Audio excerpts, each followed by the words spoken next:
Hello and welcome to Split Screen, brought to you by Insert Coin. Hello and welcome to Split Screen, brought to you by Insert Coin. My name's Dan Long and I'm here to introduce you to some of the amazing people from in and around the world of video games. All the people who love games as much as you do. Today I'd love to welcome Lucy James. Lucy is a host and senior video producer at GameSpot and a creative producer at Giant Bomb and has been at the heart of the international games media for more than a decade. Lucy, welcome. Thank you so much for having me. Thank you for being here. It's an absolute pleasure to have you on the show. And we've known each other a long time. We've probably longer than that decade because you interviewed me at EGX ages ago. You were my first ever industry interview. I think that would have been 2011, maybe. Yeah, that sounds about right. That sounds like around the right sort of time. That's a long time ago, right? That is. I just turned to dust. Yeah. But that was amazing. It was my first time being interviewed about like anything to do with Insert Coin as well. So it was a day of firsts, and look at that. It was absolutely fantastic. And we've known each other ever since and worked together on loads of different bits and pieces. Mm-hmm. And so that was obviously like the first interview. But so how did you start your journey into the video games industry? What were your first tentative steps into this world? Oh, tentative step is the right one because I was at university at the time and I was studying psychology and I wasn't really enjoying it. I loved the University of Leeds, don't get me wrong, and I made some amazing friends there, but I just don't think I'm cut out for a life of academia, at least the way that they want you to do it in higher education. Yes. It's very prescribed and a very specific way of learning that I don't think I really enjoy. And so I found myself digging into video games a lot more, following video game. I guess this would have kind of predated a lot of big gaming YouTubers, but I remember kind of getting into Rooster Teeth, maybe around, Rooster Teeth would have been around then, and watching things like Game On with Johnny Chiodini. Oh, yeah. Yeah, back in the day, Nathaniel. And going on IGN and going on GameSpot and realizing that, there is people do this as a job. And so I found there was a website, what was it called? Like Games, I think it was the Games Press website where they would always be advertising for writers. And so I found a blog called Robot Geek that I wrote for on there, and we did podcasts. And then from there I was, writing on blogs like 7-Bit Arcade, and then I wrote for my university newspaper. And then I was an intern at GameSpot in 2012, and I was with, Jane Douglas and Daniel Dwyer, Seb and Cam and Mark Walton and Guy Cocker and Johnny, and I was like, I really want to keep doing this. And so when I graduated that summer, I moved to London with no plan and freelanced a bit, and then I ended up working at Jinx TV, which is a video game TV company. And then from there, a couple years after that, GameSpot, Chris Beaumont emailed me and basically said, we've got a job going. Do you want to have a job? And so I interviewed with him, interviewed with a couple of people in the US, and then I've been at GameSpot. It'll be 10 years in July. That's amazing. That is a really cool journey, and you've met and worked with some like amazing people along the way. So that's obviously, it's a real way of learning, I guess, is from people who are in the industry and who are sort of like doing the job already. And so you've had some great teachers down the line to sort of like help you on your way. Because I wasn't interested in video at all. Oh, really? No, I would just write things. And then when I started my internship, the first thing I think I wrote would have been the charts. And then on day 2, I definitely did the charts. And then I remember I was behind the scenes as they were filming Start Select, which is kind of the daily news show over at GameSpot back in the day.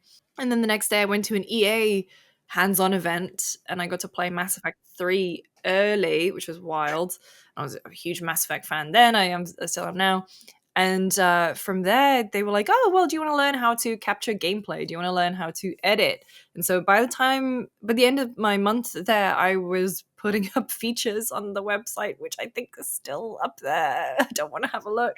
That's amazing. Yeah, I previewed a couple games. I did a Mass Effect feature. I was cutting up gameplay and putting them into this old format that we don't even have anymore called a gameplay wrapper. And yeah, it's wild to think that I didn't even really I was in a couple of things that Danny did. I was on camera, and it was weird to think that, yeah, my life could have been a completely different direction if I'd just stayed as a writer. But I'm so grateful to have done a lot of video work, because that is what I really love doing. It's really interesting. I think that, like, when I talk to people like this, and I've sort of spoken to a few different people, they've all had like these really interesting journeys into their field. They're never like, I wanted to do this and I ended up in exactly that place where I wanted. Yeah. It's they've started off in like an unusual place perhaps, and then they've gone to an equally unusual place at the other end of the spectrum, like as part of their journey.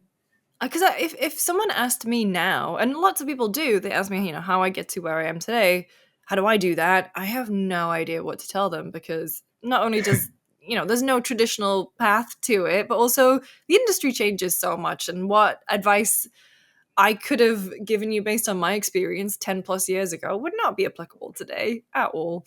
And so it's weird, but it's fun hearing everyone's backstories, because everyone has such a different one. Yeah, it's that thing of like, people are always, they're always looking to how to get in, and I guess that is because it is always changing, the industry, that it's never like everyone's journey is always slightly different, even if they did come in at the same time, it's always slightly different. But like you say, like a decade's difference, the entire industry and the media, sort of games media as well, has completely changed in that time. And it's completely, it's almost unrecognizable, isn't it, how it's sort of working now. Like you say, it's like when Insert Coin started, we were looking at stuff and it was mostly written, most sort of, it was like reviews and opinion pieces and things like that. And now it's sort of streaming, like creators making videos, and the way that gamers digest that information is completely different, as well as how it's made is completely different. So you've got like is like a completely different ecosystem to where it was. 100%. I mean, people make jokes about the pivot to video for many modern media places, but we could not have predicted the rise of something like short form video. Yeah, really. And that changes everything. The way that Google has, for better and a lot of cases for worse, changed how we interact with the internet. You don't really hear about places like Dig anymore, but Reddit still thriving, or Stumble Upon, and the rise of the creator economy, and how places like, Rooster Teeth were doing early Let's Plays and everything, but just how important that is. And Twitch disrupted everything in a great way.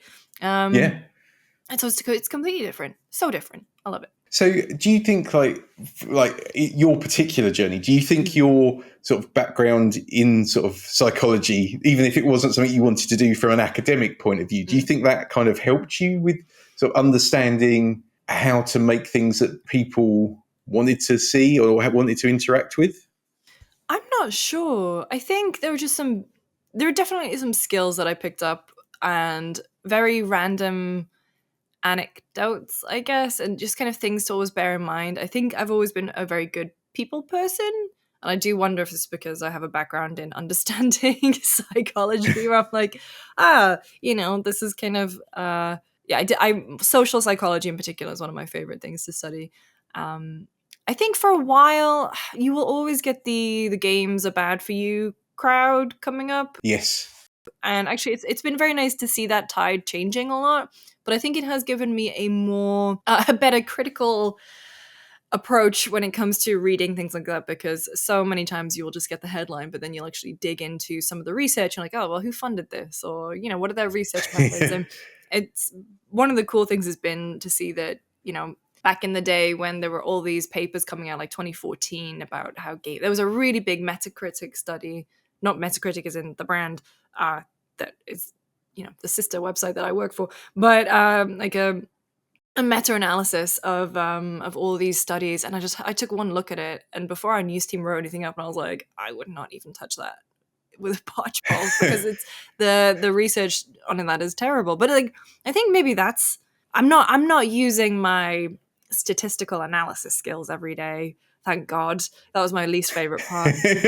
Just working out in charts. Yeah. Oh God. There was a program that we used called SPSS. Oh, I know SPSS. Yeah. Because that's what my wife uses that as Oh well. yeah. So I know that. I know that. Haunting. Yeah, there's a lot of swear words associated with that program. Yeah. So I think it gives me a nice background. I think in general, I think it was maybe less my degree that I did and more the fact that by pursuing that, the form of higher education that I did forced me to get out of the house and forced me to fend for myself a bit.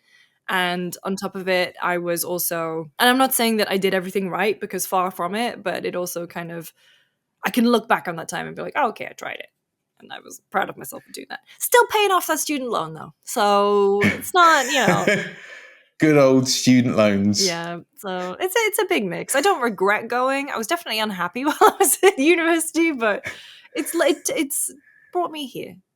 It's kind of one of those things. I think my background's like in engineering, and I've sort of ended up working in like insert coin making, clothing for video games. It's kind of a similar but very different journey kind of thing. As long as you pick up stuff and you've learned something from it, then you've sort of still benefited. So mine is like really organized and like, here's what's this process? How do I get from A to B and like in the most efficient way? And you kind of, I think, like you say, with what you did, you've got like that a critical kind of eye that you've got on things. So you, as well as an understanding of people, then you've kind of got like something that gives you sort of an added. It's not anything to say that there's not something good from doing.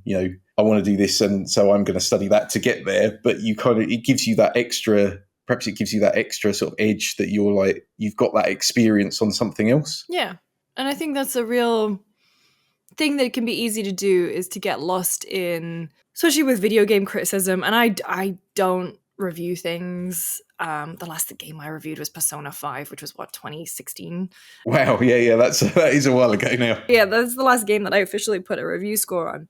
But I think one of the things that you can definitely see happen is people get so obsessed with gaming that to the detriment of enjoying any other kind of written or reading or watching anything else. And I think it's totally fair if you want to do that, if you want to just enjoy video games. But I also think you're kind of locking yourself off from a lot of cool things to experience if you do that. So one of the things I've done recently is I've tried to read more. I've tried to watch more stuff. It's difficult because every game publisher wants to release games within the same, like a month's window. And then you kind of relax for maybe 2 weeks and try and recover from burnout a little bit. And then there's like another big release window, or there's something like Summer Game Fest popping up. But in that time, I've been trying to read more and do more stuff because I think it gives you a broader appreciation of the gaming. Like, for example, if I hadn't read House of Leaves, I would not have thought about, I read it very recently. I read it as I was playing Alan Wake 2, and I was like, oh, yeah, I see what you're doing here. And then it's made me think differently about Control from a few years ago. So I don't know, broaden those horizons, etc. Yeah, it's going to help you understand where, because people who are creating things, they're not just creating them from like nothing. It's like they've been inspired by the world around them and what they've enjoyed reading or watching or playing before. So you kind of want to.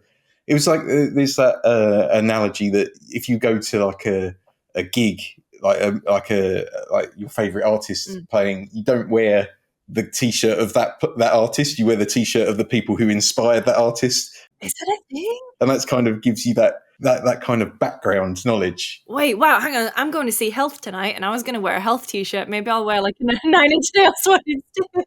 Well, it's not a bad thing. But then it's just me. This is just me probably. Like I'm researching who you really enjoy, and so they'll spot me in the crowd. They'll go, "Hey, that guy, that really cool guy. That guy gets it.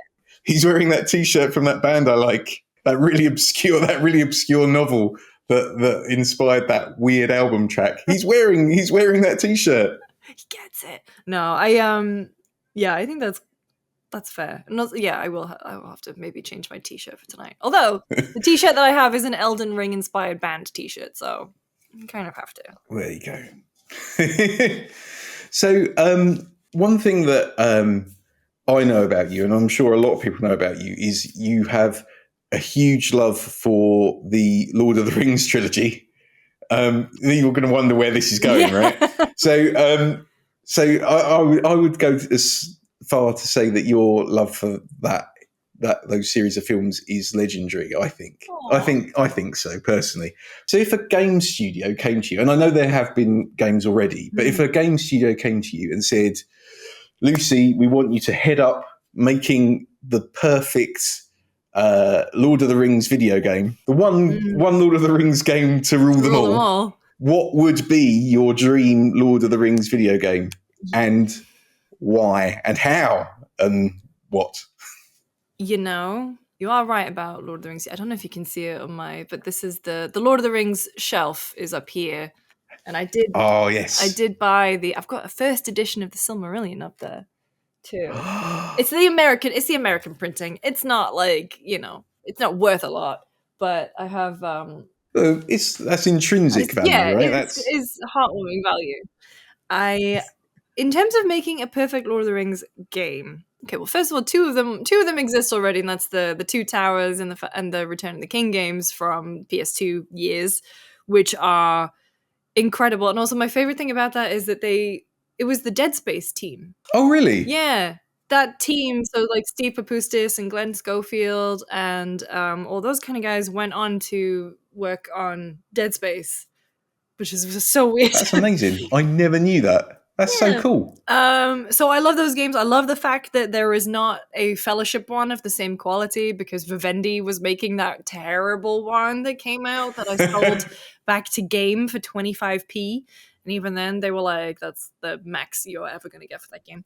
I don't know. We kind of saw with Rings of Power. Rings of Power I enjoyed, but I think because it is so constrained by the lore of Tolkien and the Tolkien estate, you're never going to get anything that's going to truly give you a real sense of feeling new. Yep.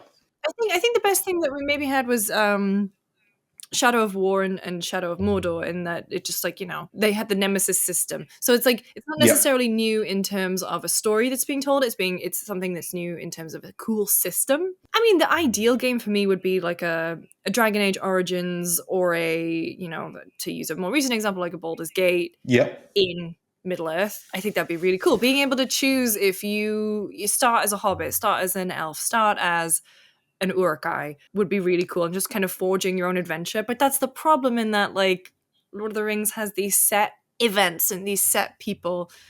Maybe, I don't know, set it in the fourth age of Middle Earth when everyone is already gone. That would be really cool. But I mean, the thing is, it's all done. It's all sorted. It's all sorted. The ring's all gone, but there is still kind of some malevolent evil.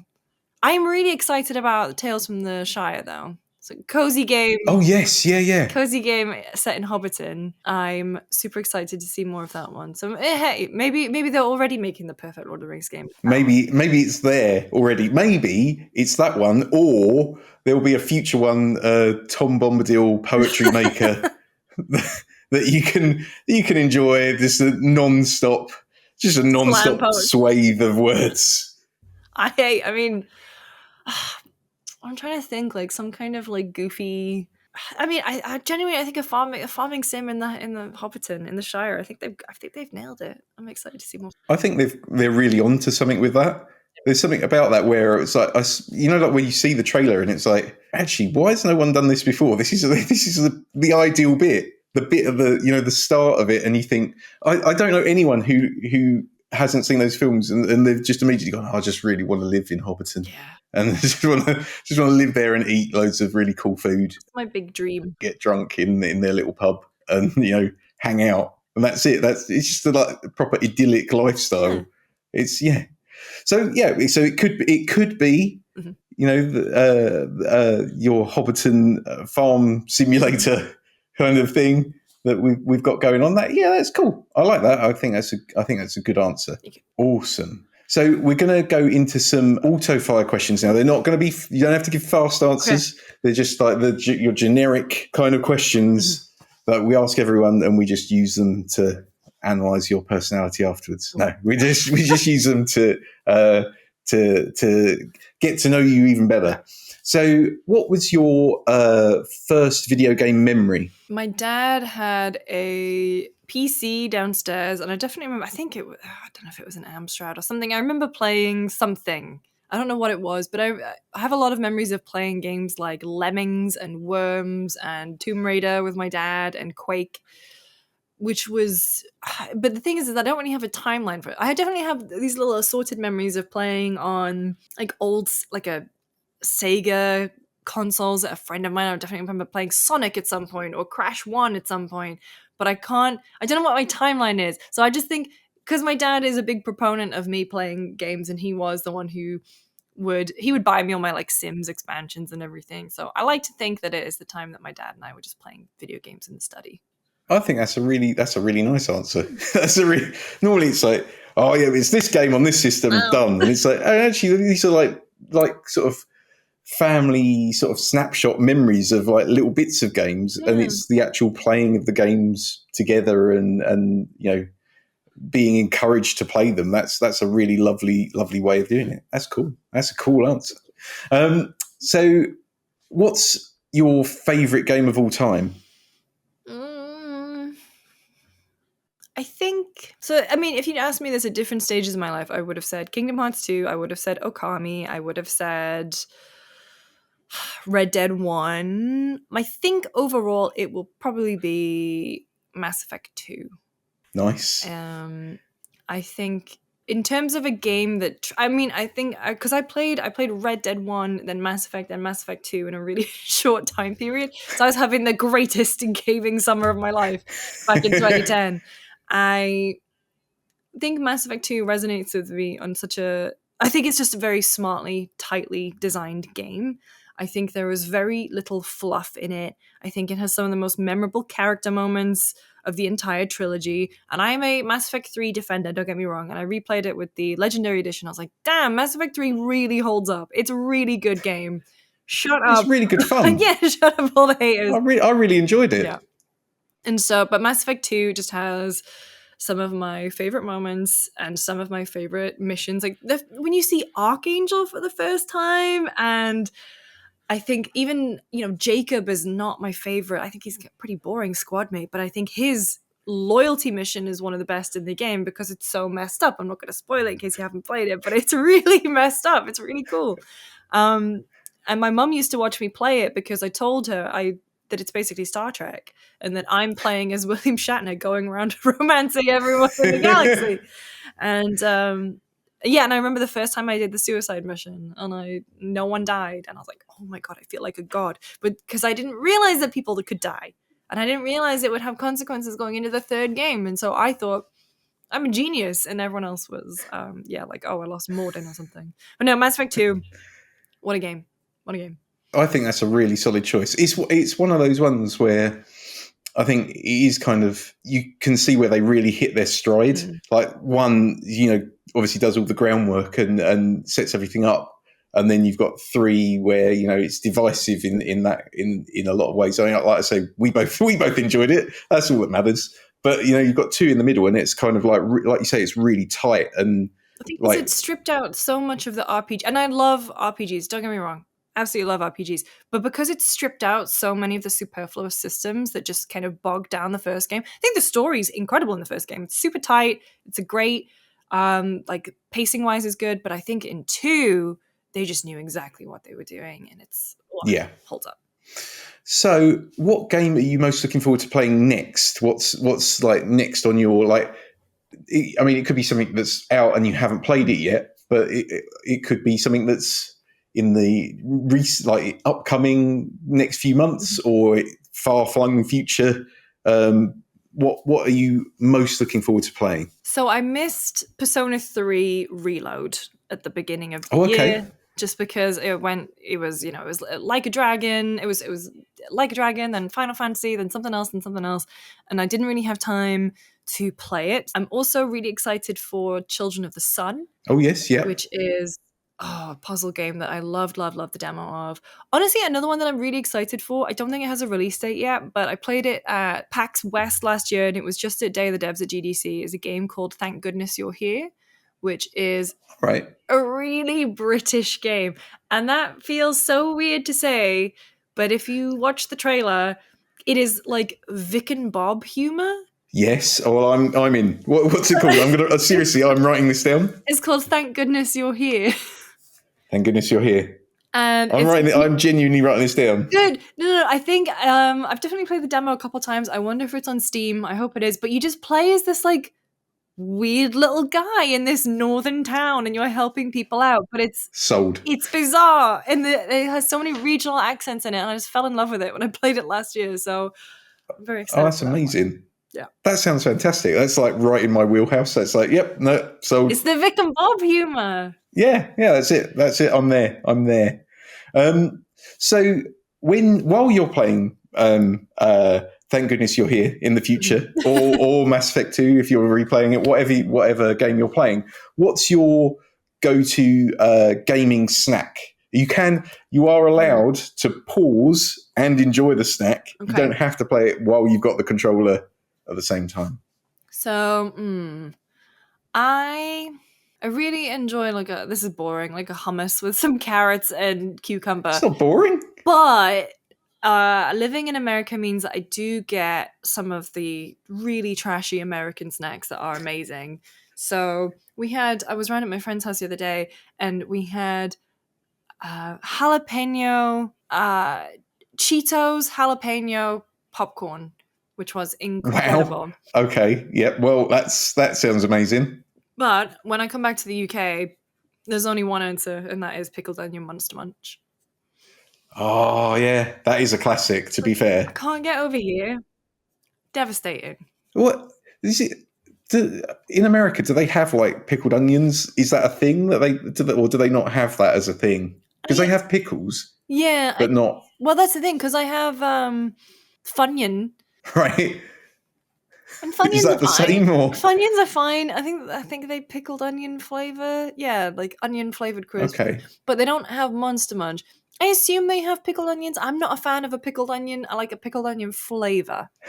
There's a lot of people I've spoken to down the years. Through the years, this is obviously a question that comes up a lot in my conversation. I don't know why. This is why it does. But loads of people seem to love pickled onion Monster Munch, but not like pickled onions. And it's like they're like their favourite crisps, but they will never eat pickled onions. And it seems like a really interesting thing of like you love a snack but do they? I guess they don't really taste exactly the same, or is it just the onion texture? Just eating an onion? No, I think because I was a really fussy eater when I was a kid, and I assumed that pickled onion would taste like pickled onion Monster Munch, right? And when it didn't, I think I got offended. And I was like, no, I'm just not eating it. Through the jar. Yeah. Out the window. Done. So, final question. Who's the best dressed video game character of all time? Oh, best dressed video game character? Yeah. I was going to say the best dressed person in video games is Sam Lake, obviously. But yes. Alex Casey, Max Payne, no, I wouldn't say they're the best dressed. Best video game character of all time. Oh, what's her name from Dragon Age Inquisition? Is it Vivian? She's pretty smartly dressed. I really like her. That rings a bell. I'm gonna double check. I think it begins with a V. Yes, Vivian. She's amazing. Vivian. Who else is like really well dressed? I think in terms of I've just seen Vivian, and yeah, I'm there. Isn't she? Oh, yeah, she's stunning. I love that. Yeah, I'm sold.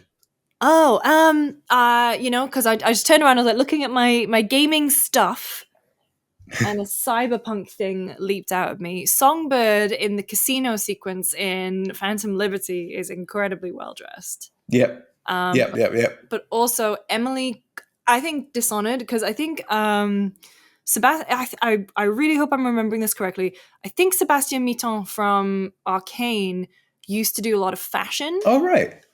Work. And he's the art director. So I think basically any character in an Arcane, specifically Leon game, so Dishonored 2, Emily Caldwin's collar is amazing. I think the Deathloop. Juliana has some amazing costumes in Deathloop. Yes. So I would say those characters too. Those characters, like the character models and what their costumes in that are like so iconic, aren't they? Those Arcane games, they're just like, wow, that's like amazing. Yeah.